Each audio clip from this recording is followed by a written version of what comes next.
Aujourd'hui, la majorité des marques pensent avoir un problème de pub. Les gens qui ne regardent pas, des vidéos qui ne retiennent pas l'attention. Mais dans beaucoup de cas, le problème n'est ni le visuel, ni le message, et encore moins le budget. Le vrai problème, c'est le son.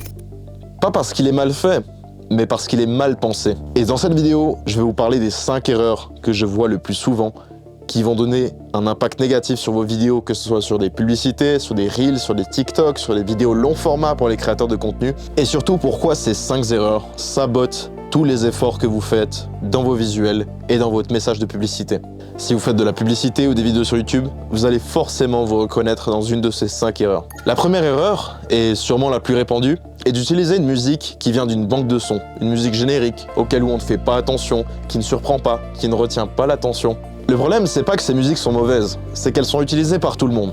Le résultat, des mêmes musiques pour des marques différentes, qui n'ont pas le même message. Et quand tout le monde sonne pareil, personne ne reste en mémoire. Et pire encore, souvent ces mêmes musiques n'ont pas la même énergie, pas le même ton, et encore moins les mêmes valeurs que la marque. Votre pub est peut-être très belle, mais elle ne construit rien dans la tête des gens. Deuxième erreur, traiter le son comme une simple illustration, comme un simple fond. Concrètement, comment ça se manifeste? La vidéo est montée et à la fin on va se dire « Tiens, on va mettre une petite musique pour accompagner notre publicité, pour accompagner notre vidéo YouTube. » Résultat, tout sonne plat, pas de dynamique, pas d'émotion, pas de rétention. Le son n'accompagne pas juste le message, il est là pour l'amplifier. Et quand le son n'est pas pensé avec le montage, l'émotion ne décolle jamais. Troisième erreur, un son qui est mal mixé.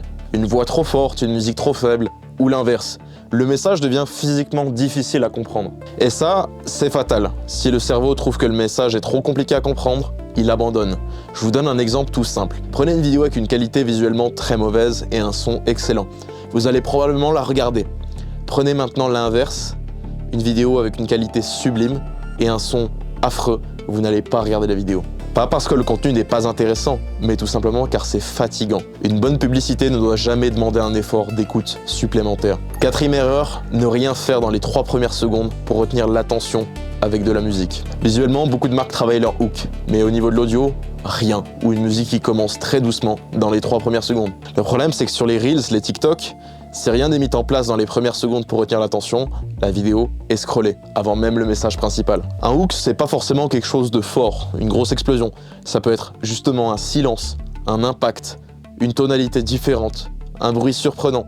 Quelque chose qui va faire que votre oreille va être à l'écoute du message qui va suivre. 5e erreur, et souvent la plus coûteuse à long terme, l'incohérence sonore. Chaque vidéo a une musique différente, chaque campagne repart de zéro, aucune continuité. La marque ne développe jamais d'identité sonore, contrairement à une identité visuelle. Le cerveau a besoin de répétition pour mémoriser un logo ou encore un jingle sonore. Si votre marque change tout le temps de musique, elle ne construira rien. Elle existe sur le moment, puis elle disparaît. Ce qui est intéressant avec ces erreurs, c'est qu'elles n'ont rien à voir avec le budget. Elles ont à voir avec qu'une seule chose. Le son n'est pas pensé comme un actif stratégique et un levier marketing. Tant que le son reste flou, il est traité comme secondaire. Et tant qu'il est secondaire, il ne pourra pas améliorer la performance. Si vous devez retenir une seule chose de cette vidéo, en 2026, une marque qui ne maîtrise pas son identité sonore laisse une grosse partie de son impact au hasard. Si vous voulez aller plus loin, il y a beaucoup de cours mis en ligne sur la chaîne SonarX où vous pourrez apprendre tous les secrets de l'identité sonore. Vous pourrez également prendre un appel de 30 minutes en description, un appel totalement gratuit où je vous aiderai à prendre les bonnes décisions pour la musique de votre marque.